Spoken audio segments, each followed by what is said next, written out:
Hello there, boys and girls, and how are you today on this bright and wonderful sunny afternoon? Whatever, I don't know. I'm out of things to open my videos with. It is March 22nd. It is Friday, and it is officially I believe it is the second or third day of spring. I'm looking at my calendar. Second or third day of spring, and it is snowing today. So gotta love Central New York weather. It's awesome.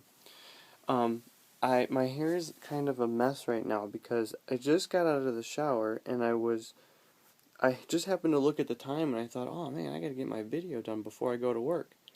And so I hurried up and I did my hair and I came into my room. I forgot to write down my Bible verse from my Bible reading today, but thankfully I was just able to find it. And then my mom just hollered up the stairs and said that I had to call my friend, whose mom is one of my supervisors at the hospital, and they actually canceled me today. So I'm gonna get a long weekend. So I'm not complaining about that. God is definitely good because He knew. I just haven't been feeling good. I don't know what the deal is. I mean, last night I've been battling this head cold thing, and it seems to have cleared up for the most part. But now I don't know. It's like my stomach is off. I don't know what's going on.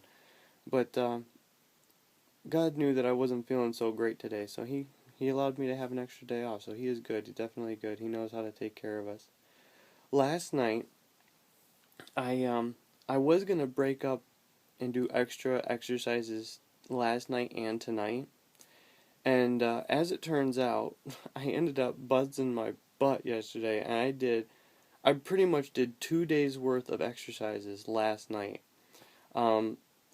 I usually, between all of the equipment from the bike and the elliptical and the treadmill, I usually can get in around about 5 miles, between 4.5 and 5 miles.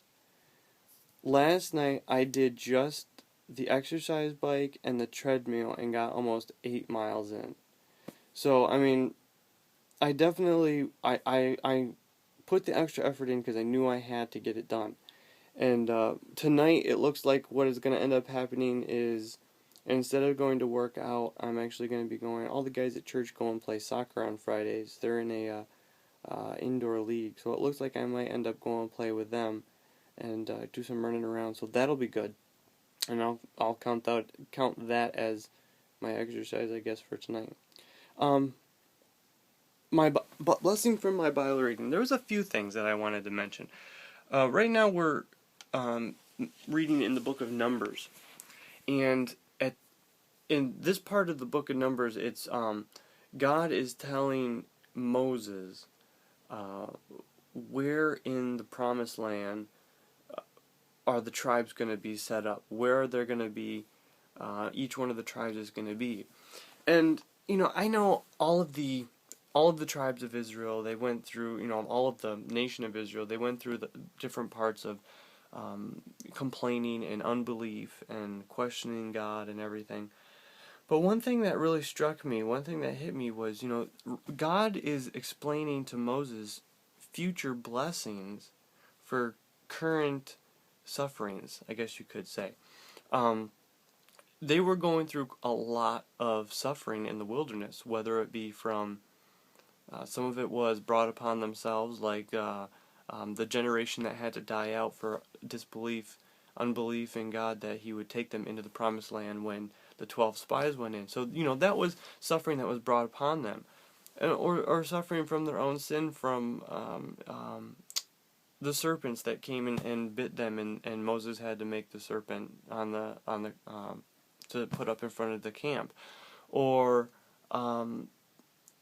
a suffering that they didn't bring upon themselves when they were trying to go through the land of two different kings. They asked permission to walk through, and they said no, and in fact we're going to attack you instead. And they had to suffer through that. And for all of their current sufferings, God was laying out future blessings for them and letting them in on it. So it's just kind of encouragement that even though we may go through some sufferings, we may go through some trials and some problems here, there are blessings waiting for us, whether they be blessings here on earth or whether they be blessings when we get to heaven. But there are future blessings for our current sufferings. And that was an encouragement. That was a blessing. Another thing that I had was in Proverbs, which is the one that I wanted to talk. I believe I talked about this back in the November to Remember challenge as well. Proverbs 22, and I just lost it right there. Verse 28. It says, "Remove not the ancient landmark which thy fathers have set." And I guess I've always kind of looked at that verse as the old saying, if it ain't broke, don't fix it. And every time I read that verse, I think of, the old way. The old way, you look at the older generation in your church. I guess you could say the elders of your church. The more mature adults, the more mature Christians. And you can look at them and say, this couple has been married for 50 years. This couple has been married for 40 years. This couple has been married for 30 years. That song is 200 years old. That song is 300 years old. That preaching is from a book that is 400 or 500 years old. This idea of what we believe in is 2,000 years old. And, you can look back at it and say, the old way, God's way, is the best way. And there's no reason to change it. There's no reason to mess with it because we know that God's way is the best way. Those old hymns are the best hymns. I'm not saying that the new stuff from, Ron Hamilton, Majesty Music's, Sacred Music Services, stuff like that. I'm not saying that stuff is bad. Some of it may get a little squirrely from time to time. I'm not saying that, but the old hymns, there's just something about those old hymns. Marriage. Look at the older couples in church that have been married for 30, 40, 50 years. They're obviously doing something right. And you know what it is? It's because they're following a book. They're following a book that is written by God with all of the answers in it. A life's instruction book. And we just need to follow that book. We need to, it's not broke. God's way is not broke. The old way is not broke. Don't fix it. Remove not the ancient landmark which thy fathers have set. They've established a way. Our forefathers of the faith. I mean, we're talking about, the Hebrews chapter 11 crowd, the Hall of Faith crowd. They've established something that we shouldn't have to mess with because it still works today. It's God's way. And who are we to mess with God's way? So that was the blessing I got out of my reading today. Let's see, what's the other thing? Our verse is 2 Timothy 2:3. Thou therefore endure hardness as a good soldier of Jesus Christ. I was trying to go over verse 2 again, and I know I got it wrong, I think, yesterday, but I'm going to see if I can try it. And the things which thou hast heard of me among many witnesses, the same commit thou to faithful men who shall be able to teach others also. Thou therefore endure hardness as a good soldier of Jesus Christ. So we're on our way with our second passage. Yesterday, when I got done working out, I'll be honest with you guys, I did not get a track out yesterday, but what I did do was instead, I saw one of the operators at the hospital who actually went to school with my mom. I did not know this until just a few days ago. Because he stopped me. It was one of the guys that I had given a track to, and he said, the next night, he said, "Hey, tell your mom that I said hi and I miss her." So I came home and I'm like, "Mom, do you know?" And she goes, "Yeah, I was like," my mom says, I was the only person that really hung out with him in school. Everybody always made fun of him. So I kind of followed up with him last night. I stopped and I talked to him and invited him out to church to see if maybe he would come. And I'll be honest, guys, I've been really messing with people and reminding them, hey, Easter's coming up. That is a pretty big holiday, a pretty big deal. You should probably come to church.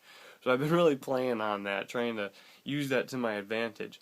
But I've got at least one coworker that would like to come to church, but she's sick right now. So she's trying to get over whatever she has, and she would like to come. So I've been praying for her, trying to see if I can get her to come to church. But I'm gonna see if I can get this guy to come to church too. I mean, I haven't told my mom that I invited him, because I want to kind of make it a surprise for her, because I know that she hasn't seen him in years. and they went through school together for quite a few years. So, and he actually went to school. One of the other guys that's in our church that my mom went to school with, the guy at work remembers him too. So, and I've heard stories of this other guy in our church. I've heard stories of him when he was in school, and he was a bad dude, and he was heavy into the rock music and the drugs and everything. And then he got saved and got all out of all of that. And he's the most, he's the one. He used to be one of my Sunday school teachers growing up, and we all love him to death. But I know that would be good for him to see that transformation as well. So anyway, I'm gonna let you guys go. I'm just kind of rambling on now, but so it's been a good day so far. God is good. He was able to give me an extra night off to try to help me get over whatever this is. Don't break or don't fix what's not broken, and endure hardness as a good soldier of Jesus Christ. I think that pretty much sums up the video. So I'm going to let you guys go, and I will see you tomorrow. Goodbye.